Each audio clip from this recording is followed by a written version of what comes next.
What if I told you there is a way to make beautiful music with just one chord? I know it sounds too good to be true, but I'm about to show you a cheat code that will get you making actual music with only having to learn one single chord. If you're a beginner looking for a quick win, this little hack is perfect for you because it's super easy and you'll be able to create some really beautiful sounding music in just minutes. It all starts with one simple chord, E major. If you don't already know it, you play the low E string open, put your second finger on the second fret of the A string, your third finger on the second fret of the D string, first finger on the first fret of the G string, and then you keep the B and the high E string open, and you play all 6 strings.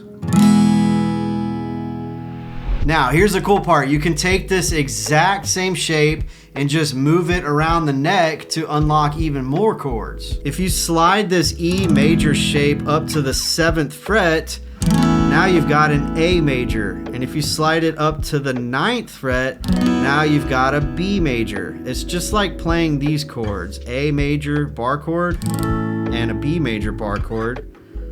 But you're just not using this finger. You're only playing these 3 notes, and then you're letting the low string and the 2 high strings just ring out.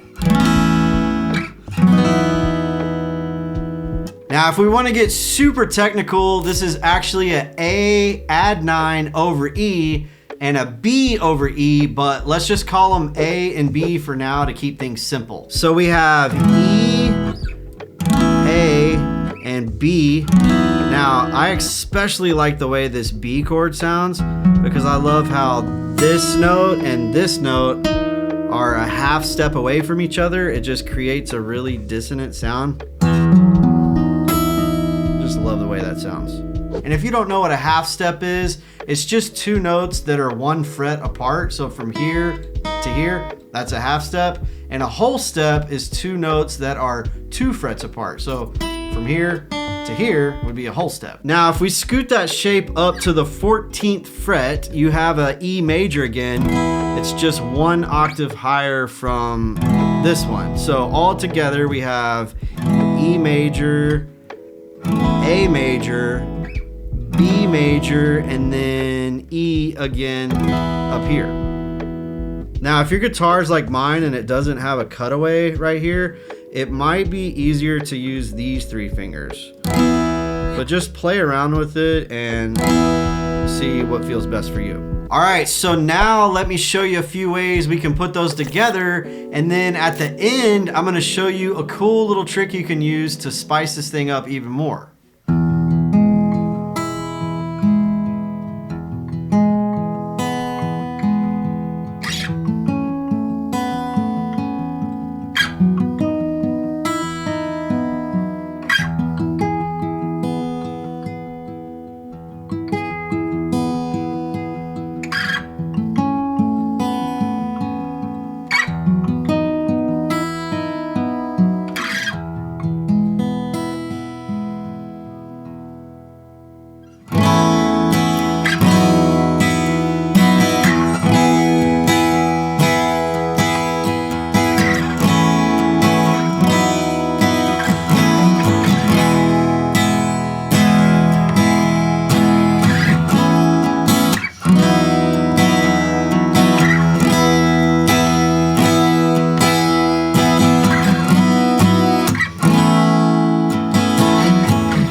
Now, if that's too advanced, just start super simple and go back and forth between the first and second chord with just 1 strum on each chord until you can switch smoothly. So just try going back and forth between these 2 chords and then maybe these 2 chords, the 7th fret and the 9th fret, the 7th fret and the 9th fret over and over, and then maybe up to the 14th fret, the 9th fret to the 14th fret. And then once you can do each one of those individually, then maybe just start experimenting with different variations of that, holding different chords out for different lengths, and just seeing what sounds cool to you.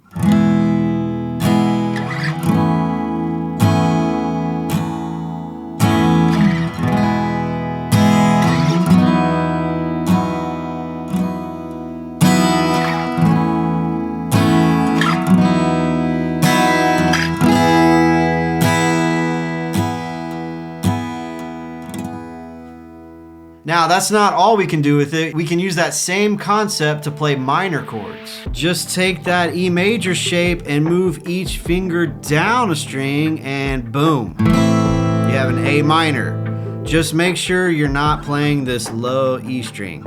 Now, slide that up to the 7th fret, and now you have a really cool sounding D minor. Technically, it's a D minor add 9 over A, but let's just call it a D minor for now. You can also move that shape up to the 14th fret to get an A minor an octave higher.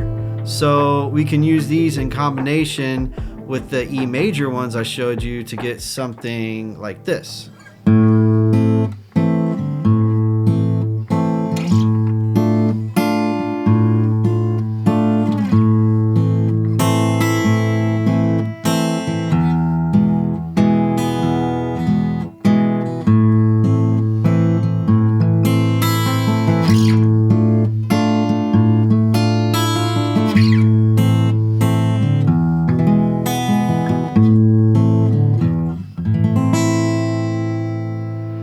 As a bonus tip, here's a cool thing you can do with this to spice it up even more. You can do hammer-ons or pull-offs with your pinky. So a hammer-on is where you just press your finger down without picking the note with your other hand, and a pull-off is where you pull it off without picking the note with this hand. So you can do hammer-ons and pull-offs with your pinky on the 2nd fret of the G string and on the 2nd fret of the high E string. So you could do something like this.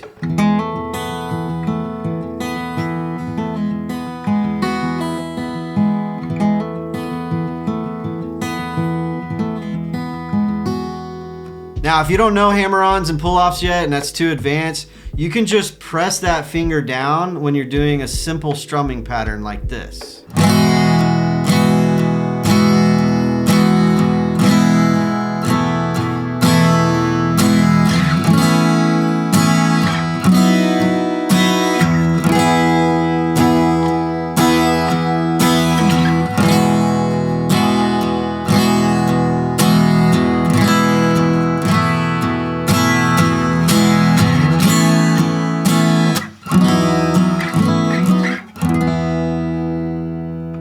This is just the beginning, but it's a great way to get quick results so you can start making music instantly. But of course, you're gonna wanna learn more chords, and there are 7 chords that I think every beginner should know because you can play literally thousands of songs with them. So if you wanna know what those are, click here on this video, and I'll see you on the next one. Peace.